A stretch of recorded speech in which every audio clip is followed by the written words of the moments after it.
Selamat datang di Negeri Cuit. Bersama Mimin, si narator yang unyunya nggak ketulungan. Mimin di sini mau cerita nih. Mimin punya cerita seru, tapi kayaknya sayang kalau nggak diceritain ke kalian.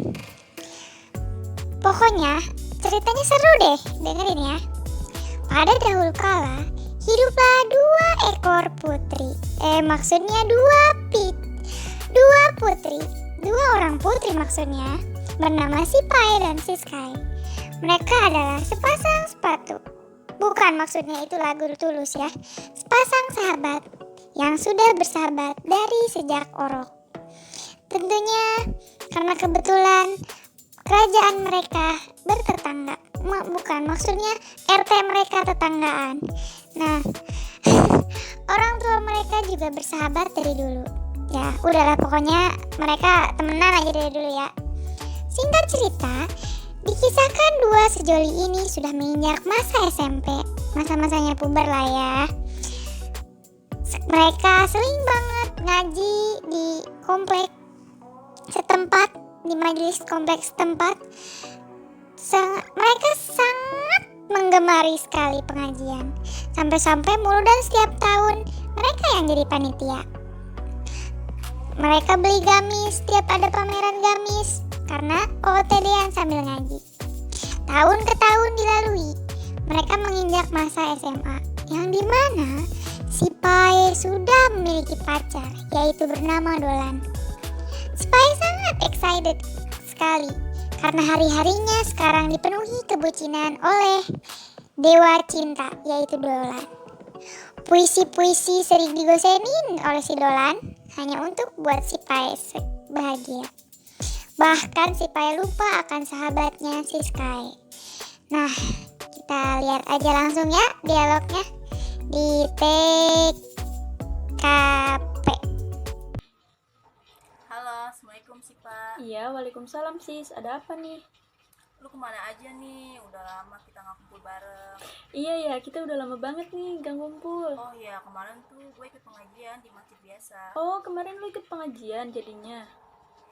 Iya, kemarin lu kemana? Kok gak ikut pengajian? Iya, sorry banget ya sis. Kemarin gue tuh habis jalan sama pacar gue. Ya ampun, dia malah ngebucin dong. Iya, sorry banget ya. Aduh, jadi gak enak nih. Iya, gak apa-apa. Tapi besok tuh ada acara maulid. Kira-kira lu bisa ikut gak? Ya, kayaknya gak bisa sih. Soalnya udah janji nih mau jengukin ibunya pacar gue. Oh, ya udah. Semoga cepat sembuh ya buat calon mertua lu. Iya, makasih ya sis. Tapi lu gak apa-apa sendirian? Iya, udah biasa kok. Ya, jangan gitu dong. Iya, ya udah dulu ya sih. Assalamualaikum. Iya, waalaikumsalam.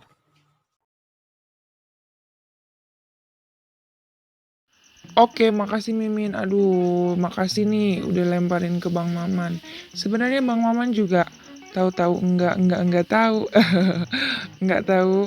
enggak tahu apa tahu jadinya ya. Ya, Bang Maman bakal jelasin apa itu masa dewasa awal. Masa dewasa awal merupakan masa peralihan dari masa remaja menuju masa dewasa.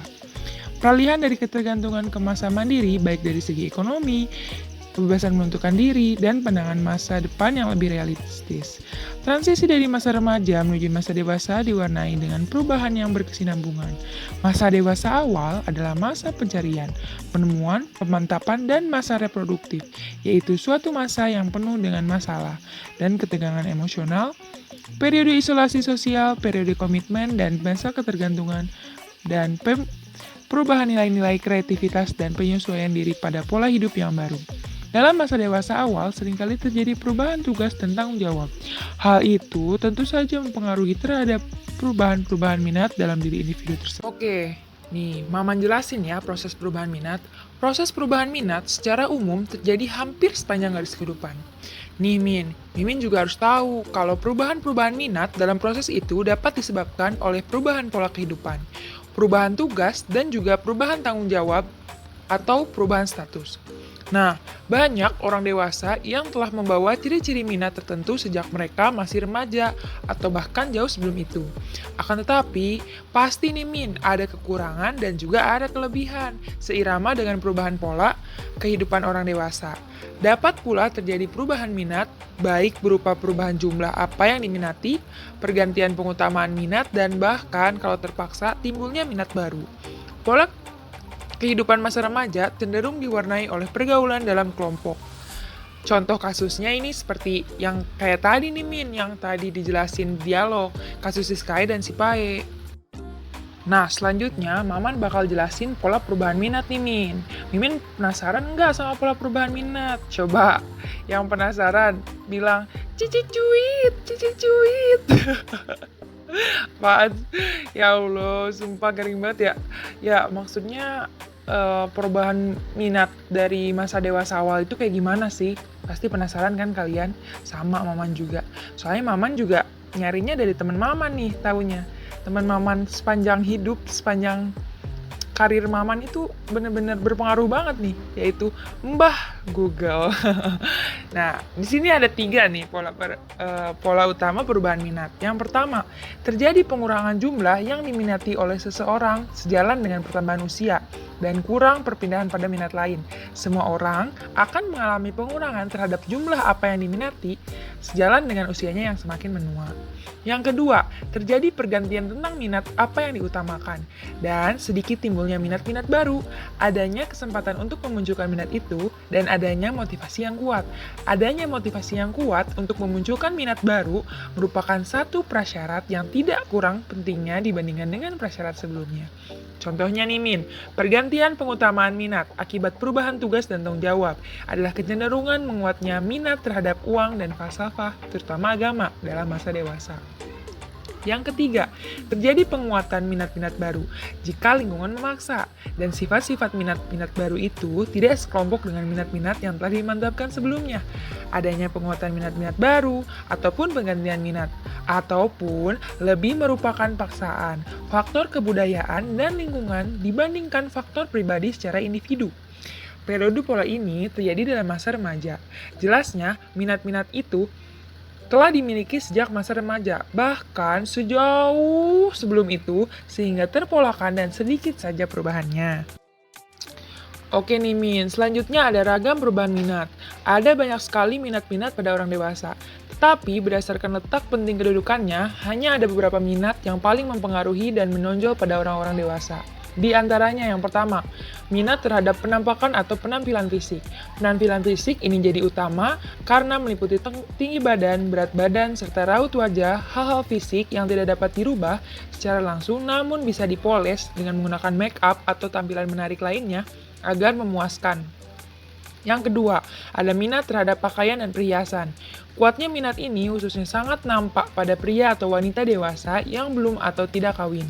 Orang dewasa sangat sadar bahwa keberhasilan ditentukan dengan hubungan sosial yang dipengaruhi oleh penampilan pakaian dan perhiasan khususnya dalam hal kerapihan. Yang ketiga, ada minat terhadap pemilikan benda-benda. Para dewasa ini sangat sadar bahwa lingkungan sosial pada umumnya menilai tinggi status mereka yang memiliki barang-barang berharga seperti rumah mewah, motor, mobil, dan benda-benda berharga lainnya. Keberhasilan dalam banyak dunia usaha dan keaktifan-keaktifan lainnya banyak ditunjang oleh status sosial ekonomi seseorang. Yang keempat, ada minat terhadap uang.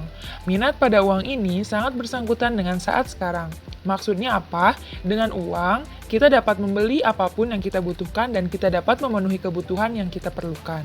Yang kelima, ada minat terhadap agama. Yang ini sedikit sensitif, dan intensitas minat keagamaan ini dalam diri seorang individu biasanya meningkat secara gradual seiring berjalannya usia.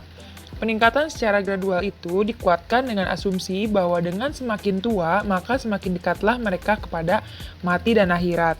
Dalam hubungan ini, minat agama dimotivasi oleh persiapan ke surga. Nah, udah di bagian penghujung aja nih, Min. Nah, jadi intinya Maman kasih tahu ya, pada teman-teman Mimin juga dan para pendengar lainnya, masa dewasa merupakan masa yang dipenuhi dengan tanggung jawab dan konsekuensi hidup. Maka dari itu, kita harus benar-benar menjadi sosok seorang dewasa yang dewasa. Tidak ada manusia yang dewasa yang paling hebat, paling mandiri, dan paling sukses karena tugas perkembangan manusia berjalan sepanjang kehidupan. Mereka harus mampu belajar dan berusaha memperbaiki diri agar dapat senantiasa menyesuaikan diri dengan keadaan lingkungan yang baik.